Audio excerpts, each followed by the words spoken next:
Sumainyo ang Panginoon. At sumaiyo rin.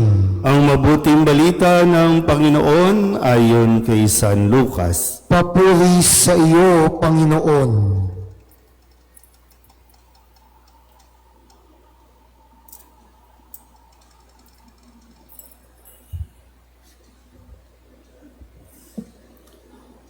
Noong si Herodes ang hari ng Huda o ng Judea, may isang saserdote na ang ngalay Zacarias sa pangkat ni Abias, at mula rin sa lipi ni Aaron ang kanyang asawang si Elizabeth.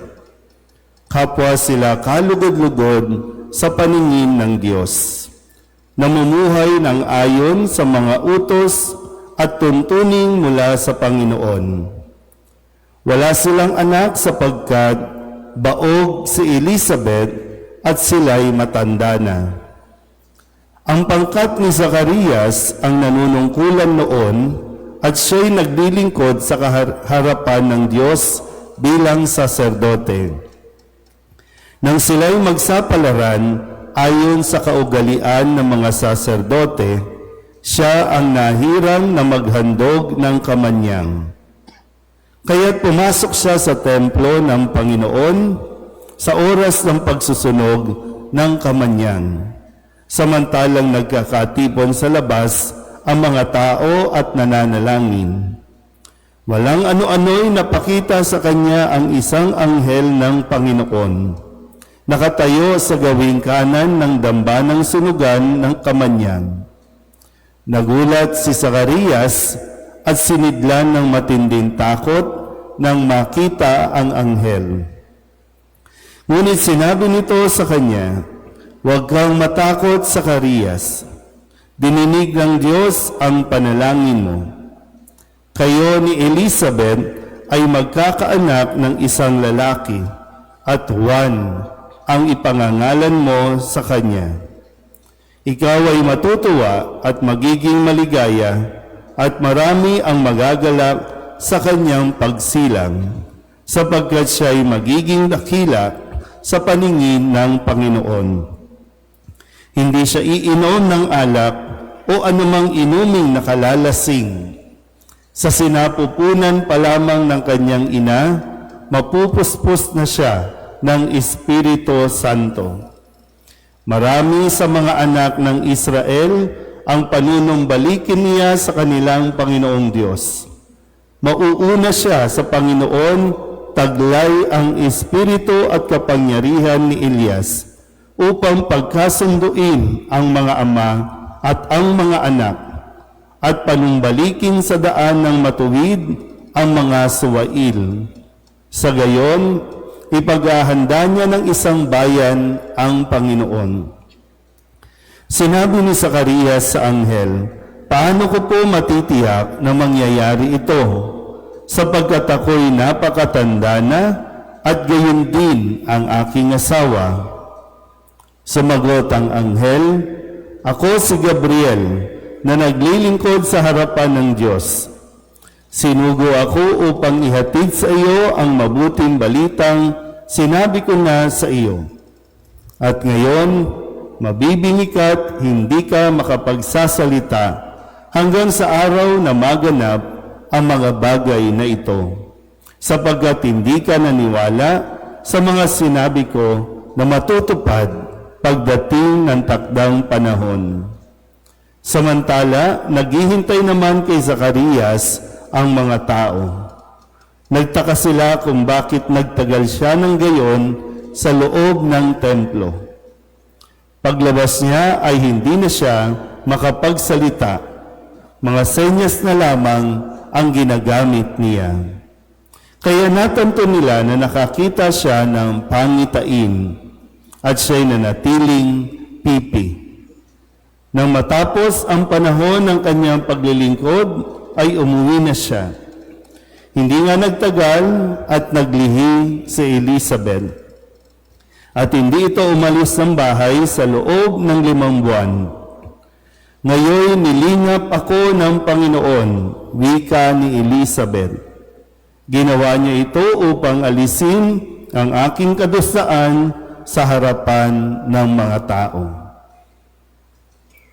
Ang mabuting balita ng Panginoon. Pinupuri ka namin, Panginoong Jesucristo.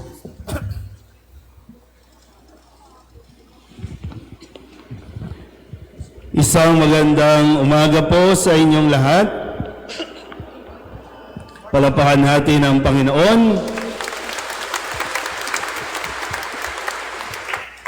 So tayo po ay nasa ika-4 na araw na ng ating pong pagsisimbang gabi o Misa Aguinaldo, Misa de Gallo.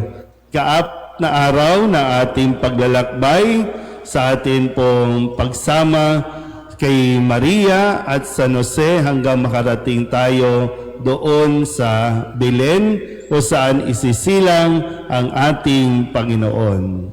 Handa na ba? Handa na? Mukhang handa kayo kaya bukas na ako magtatanong, no? Ito, handa kayo di ba? So, i-review lang natin ulit. Recap tayo ng konti, no? Unang araw, ipinahayag si San Juan na siyang binabanggit ngayon, no? Si San Juan na nagpahayag ng katotohanan yung tungkol kay Kristo. Ikalawang araw, pinag-usapan natin ang lahing pinagmulan ni Kristo.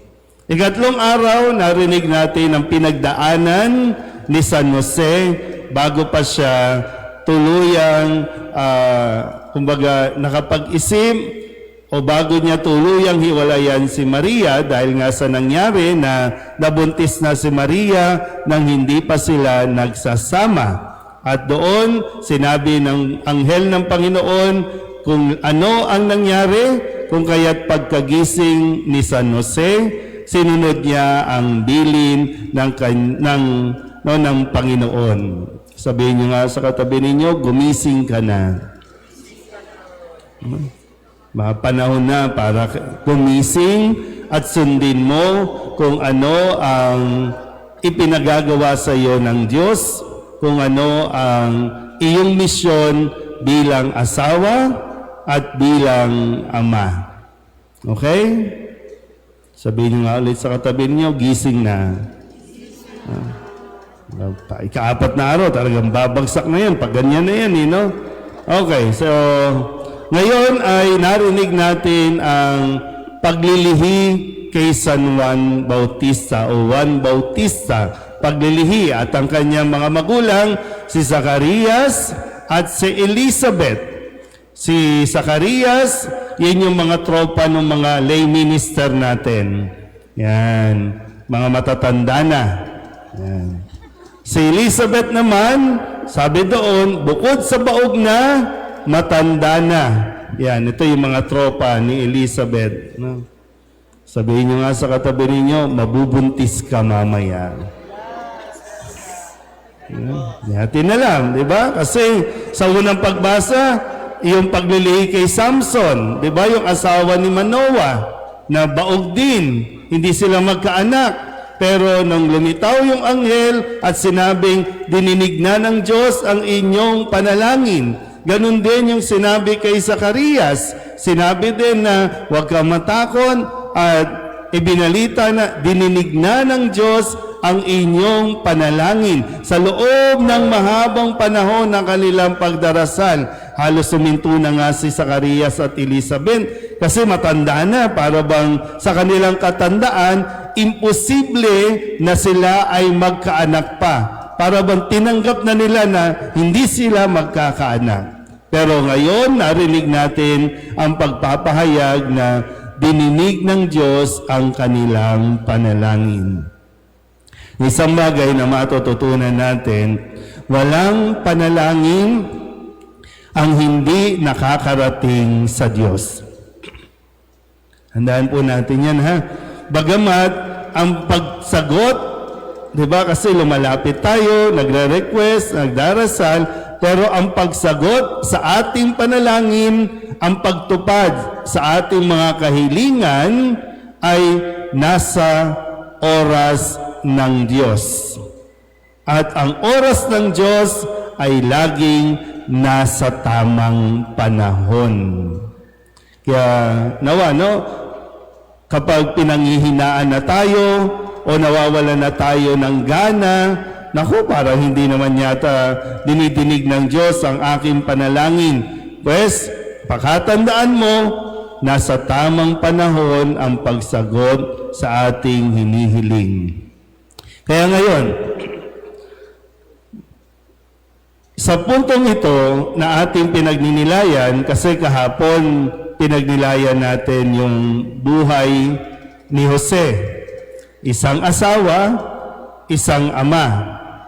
Ngayon naman, pag-uusapan natin, pagninilayan natin, tayong mga anak.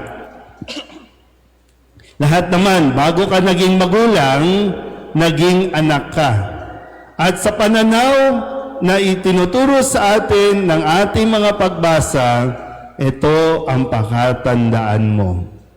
Dahil hiningi ka at ibinigay ka ng Diyos sa iyong mga magulang, ibig sabihin, tayo ay biyaya ng Diyos. Sabihin niyo nga sa katabi ninyo, biyaya ka ng Diyos. Ulit, sabihin niyo, biyaya ka ng Diyos. Diba? O sa mga magulang na naririto, diba, nagdasal kayo. Nagdadasal ba kayo na magkaanak? Parang, yung mentality natin ngayon, yun ba? O nakalimutan na natin na ang pagkakaroon ng isang anak o ng anak, kahit isa lang, ay napakalaking biyaya mula sa Diyos. Sabihin niyo nga ulit, ako ay biyaya. Parang talagang malaking problema natin dito, no? Sa panahon ngayon na para bang, bakit hindi na natin nararamdaman o hindi natin naiisip na may biyaya ang Diyos sa araw-araw sa buhay natin kung titingnan mo lang, sa pagkagising mo pa lang, makikita mo ang iyong mga anak at masasabi mo dapat, salamat sa biyaya ng Diyos. Ayan, nasa harap mo. Kaya lang, ang kadalasan natin iniisip o nasa isip na ang biyaya ay pera. Ang biyaya ay bahay at lupa. Ang biyaya ay nakakapag-abroad ka. Ang biyaya ay kotse o kung anumang mga material na bagay. Iyan mismo, ikaw mismo, tayo mismo ay biyaya ng Diyos. Kaya nga, nung panahong iyon, sa mga narinig natin pagbasa, hiyang-hiya yung asawa ni Manoah, hiyang-hiya si Elizabeth, kasi hindi sila nagkakaanak, hindi sila nagbubuntis. Para bang malaking kahihiyan sa babae na hindi siya magbuntis, hindi siya magkaanak, dahil ang iniisip ng marami, kapag ang isang babae hindi magkaanak, pinaparusahan niya ng Diyos. Siguro may kasalanan yan, kaya hindi siya biniyayaan ng Diyos. Kaya noon, maraming anak, di ba, kung maalala niyo yung mga pangalan, di ba, no? Maraming anak, ibig sabihin, marami kang biyaya. Talagang no, hindi kayo kumbinsido na, Pero, di ba, kasi pinagdinilayan natin, saan ba nanggagaling ang kalungkutan natin?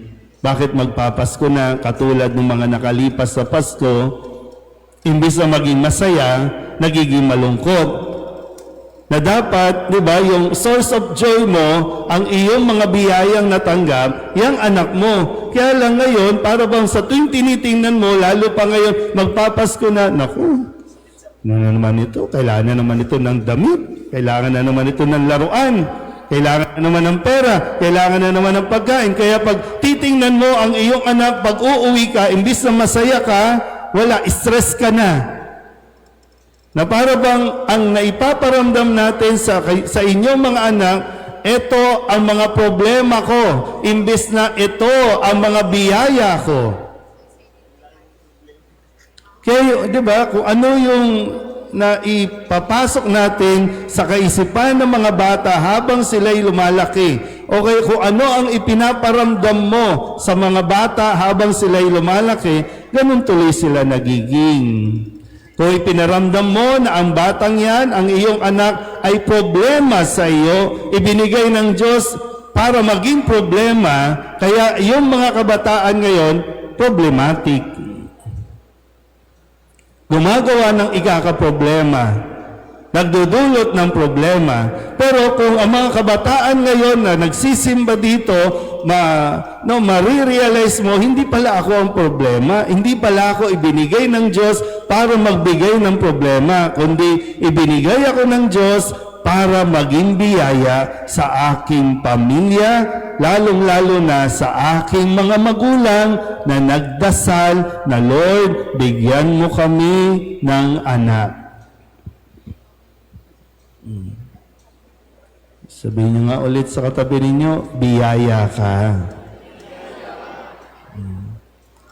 Diba? Biyaya pala ako ng Diyos. So, diba? Saan ba nanggaling? Bakit nagkakaroon tayo ng hidwaan? Nagkakaroon tayo ng paglayo ng damdamin sa isa't isa? Kasi nakalimutan natin yung aspetong yan na biniyayaan tayo ng Diyos. At tayo yun mismo. Kaya, di ba, kaligayahan ng mga magulang na mayroong maibigay sa inyong mga anak. Yung bang kaligayahan nila na magtrabaho, kaligayahan nila na kahit pagod na sila sa pagtatrabaho, yung pag-uwi niya, maligaya siya kasi para sa kanila naman talaga ito. Kaya marami, mga nasa online natin, mga nag-abroad. Bakit nag-abroad? Para maibigay sa mga anak ang kanilang pangangailangan. At masaya nila itong ginagawa. Kaya kung sakali lang, na mas madalas kang nalulungkot sa tuwing magtatrabaho ka o napapagod ka, isipin mo ulit, bumalik ka ulit doon sa unang bahagi ng iyong buhay na malaman mo na ikaw ay biniyayaan ng anak. Maraming anak, maraming biyaya. Although ngayon, noon, ganyan ang pagtingin. Ngayon, ang pagtingin ng mundo, maraming anak, maraming problema. Maging ang ating gobyerno, ayaw ng maraming anak. Kasi para sa kanila, pag maraming anak o maraming tao, konti lang makukurap nila. Kasi di ba, maraming distribution. Ayaw nila. So mas konti yung maghahati-hati. Yun ang ayaw ng mundo. Pero ang Diyos, mas marami, mas maganda, mas masaya, mas mainam. Kaya tinan nyo, tabi-tabi po sa iba. Yung iba ayaw ng mag-anak. Pag biniyayaan ka, salamat. Pero yung iba, binibigyan na ayaw. Tinatanggihan.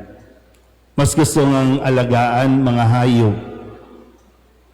Kaya nga may tinatawag tayo, no offense po, para lang sa pagninilay. Minsan may tinatawag na tayo ngayong far parent. Parent ka? Sino anak mo? Shih Tzu. Kasi yung mas madali daw alagaan, masunurin, mabait. Kasi nga yung naging karanasan, mahirap magpalaki ng bata. Mahirap magpalaki ng pamilya. Kaya ito na lang tayo. Minsan nga, di ba, pag namatay yung alagang hayop, may sementeryo na para sa kanila. Pero yung mga bata, ilalagay lang sa kahon, iiwan sa tabi ng kanal. Sa basurahan. Pero yung hayop, iiyakan pa natin yan, lalagyan pa natin ng puntod yan. So, sino ba ang biyaya? Sabihin niyo nga ulit sa katabi niyo, biyaya ka ng Diyos. Sa mga kabataan na naririto lalo na yung mga nasa labas, di ba? Hindi kayo problema. Tandaan niyo yan. Huwag niyong isaksak sa inyong isipan na problema kayo. Kaya umaasta kayong magbibigay ng problema. Pues kayo ang biyaya, kaya nga lagi nating pinapaalala, kayo ang pag-asa ng kinabukasan, nasa inyo ang pag-asa. Pero kung ngayon pa lang, ang mentality natin ay hindi ako biyaya, magdadala ako ng problema, kaya problema ang dala sa pamilya. Kaya pagaanin nyo, no? Subukan ninyo, unti-unti din. Pagaanin mo at yung pagtingin o yung mentality mo sa pag-uwi sa bahay. Nauuwi ka, masaya kang, may daladala kang pasalubong, may daladala kang damit, may daladala ka ng kung anumang kahit maliit na bagay para sa iyong anak. Bukod sa maligaya sila, mga magulang, mas ikaliligaya ninyo na makita ang ngiti sa inyong mga anak. Sana sa pagsapit ng Pasko, bukod sa anumang material na bagay na ikatutuwa mo, ipagpasalamat mo na mayroong mga biyaya na ibinigay ang Diyos sa iyo, dyan mismo sa iyong mga anak. Amen?